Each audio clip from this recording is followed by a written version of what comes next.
Bismillahirrahmanirrahim. Assalamualaikum warahmatullahi wabarakatuh. Alhamdulillahirrabbilalamin. Hari ini kita akan bertemu dalam pembelajaran kelas 9 IPA terpadu bersama dengan Ustazah Widya.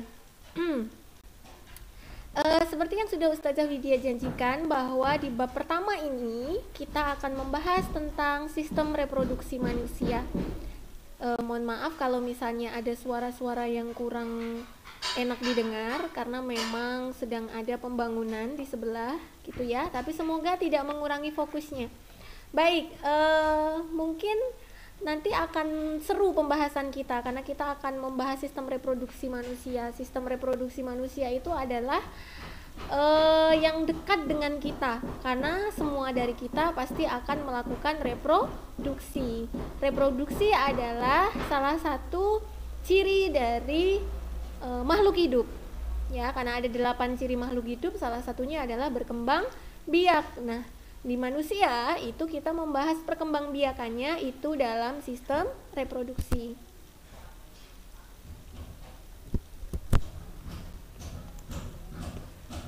Oke, apa saja sih sistem reproduksi pada manusia? Sebentar ya, masih loading ya. Jadi, sistem reproduksi pada manusia itu nanti akan terbagi menjadi 2, karena jenis kelamin manusia pun ada 2, ada laki-laki dan ada perempuan. Nah, maka akan ada 2 sistem reproduksi di sini. Yang pertama adalah sistem reproduksi pria. Sistem reproduksi pria ini gambaran peta konsepnya secara umum itu terdiri atas testis, vasa deferensia, dan penis. Sedangkan sistem reproduksi pada wanita itu terdiri atas, garis besarnya ada oviduk, uterus, dan vagina. Testis nanti akan menghasilkan sperma.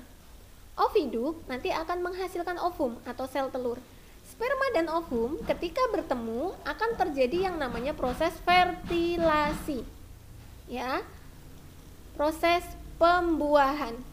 Kemudian dari hasil pembuahan itu mereka akan berkembang menjadi embrio. Embrio itu yang kemudian dalam bahasa sederhana kita itu adalah calon jabang bayi. Nah, di KD ini kita juga akan membahas tentang apa saja, bagaimana cara menjaga kesehatan organ reproduksi baik dari pria maupun wanita. Kenapa harus dijaga? Agar tidak mengalami kelainan dan penyakit. Karena kalau tidak dijaga kesehatannya, kelainan dan penyakit pada sistem reproduksi manusia itu sangat berbahaya. Oke, apa sih sistem reproduksi manusia? Apa tujuannya? Tujuan dari bereproduksi adalah untuk memperbanyak dan mempertahankan jenisnya. Setiap organisme akan mempunyai kemampuan reproduksi atau berkembang biak. Begitu juga pada manusia. Maka setiap manusia itu diwajibkan untuk menikah. Kemudian setelah menikah maka diwajibkan untuk melestarikan keturunannya. Nah, atau bereproduksi. Fungsinya apa? Agar keturunannya itu terus menerus ada generasinya, sehingga bumi akan diisi oleh generasi-generasi yang lebih baik gitu. Nah, yang harus kalian ingat bahwa reproduksi manusia ini harus mengikuti aturan dalam hukum agama, yaitu hukum Islam. Bereproduksi itu harus dengan melalui proses pernikahan terlebih dahulu, gitu ya. Dan kita seharusnya bersyukur dengan mempelajari sistem reproduksi manusia. Kita wajib bersyukur bahwa kita ini ternyata diciptakan dari apa? Dari air yang hina, yaitu air mani atau yang disebut dengan sperma tadi. Diciptakan dari pertemuan dari sperma dengan ovum atau sel telur. Berarti Maha Suci Allah yang sudah dengan ciptaannya yang maha sempurna, dari air sperma, dari cairan sperma dengan sel telur yang hanya bentuknya aja tidak bisa dilihat oleh kasat mata, harus menggunakan mikroskop dan yang lain sebagainya, itu menjadilah seperti kita ini, menjadi manusia yang sempurna, dengan alat indera yang sempurna, dengan kemampuan akal pikir yang sempurna. Maha besar Allah yang telah menciptakan kita sedemikian rapih dan teraturnya. Dari sini kita sebenarnya harus sangat bersyukur dan menjaga kesehatan, menjaga hidup kita agar lebih terarah sesuai dengan tuntunan ajaran agama sebagai bentuk rasa syukur kita kepada Allah Subhanahu wa taala telah menciptakan kita sesempurna ini. Gitu ya. Oke, sistem reproduksi pria itu berbeda dengan wanita. Apa fungsi dari alat kelamin jantan dan betina? Bagaimana proses terbentuknya janin? Mengapa kita harus menjaga kesehatan sistem reproduksi? Kita akan bahas semuanya di sini. Yang pertama adalah sistem reproduksi pria.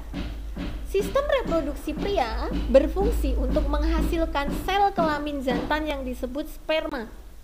Ya, jadi pria itu harus menghasilkan sperma. Sistem reproduksi pria itu terdiri atas kelenjar-kelenjar dan saluran-saluran untuk mengeluarkan sperma.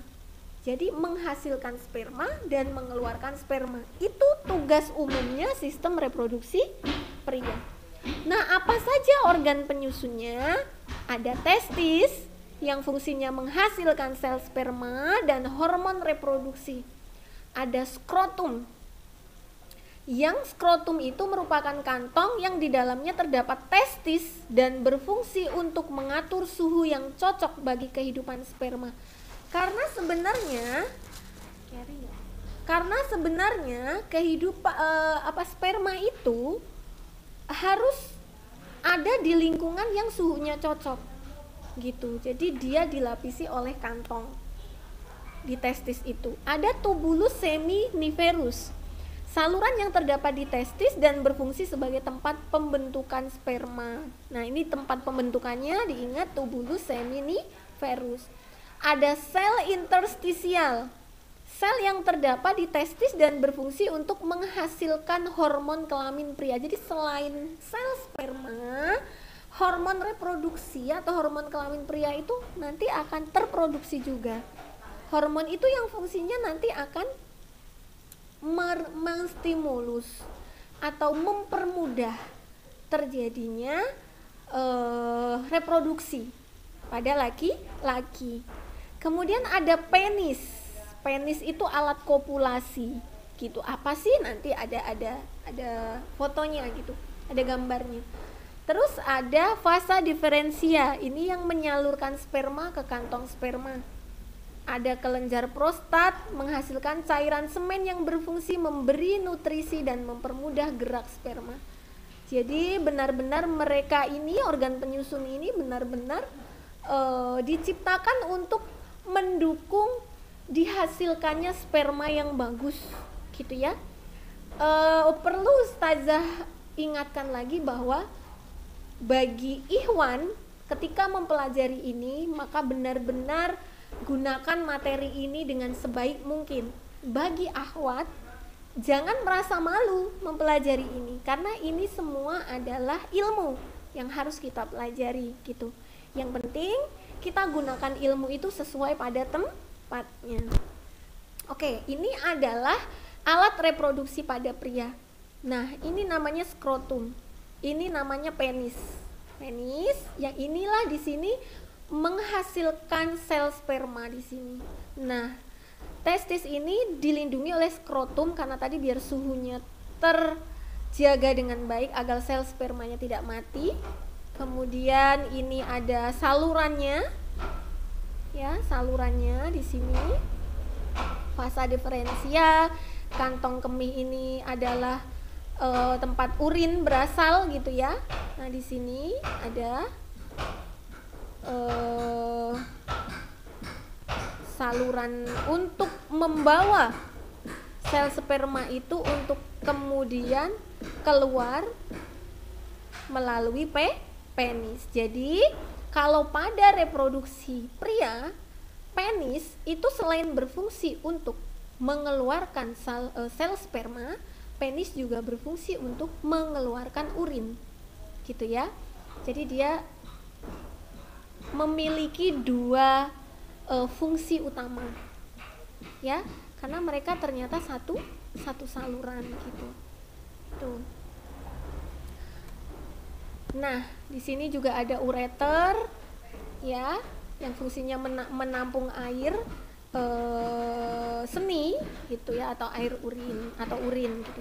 Di sini ada kelenjar prostat juga yang fungsinya tadi untuk mempermudah geraknya sperma gitu, karena sperma itu harus mudah geraknya agar dia melakukan pembuahan dengan ketika bertemu nanti dengan ovum gitu. Nah, itu saja untuk sistem reproduksi pada pria. Nanti akan kita bahas di forum diskusi. Memang sengaja nanti dibagi-bagi sistem reproduksi pada pria dulu paham, baru kita masuk ke sistem reproduksi wanita. Selanjutnya akan kita lanjutkan di forum diskusi. Jika nanti akan ada pertanyaan atau sesi tanya jawab. Terima kasih atas perhatiannya. Nanti akan kita lanjutkan ke bagian yang kedua. Assalamualaikum warahmatullahi wabarakatuh.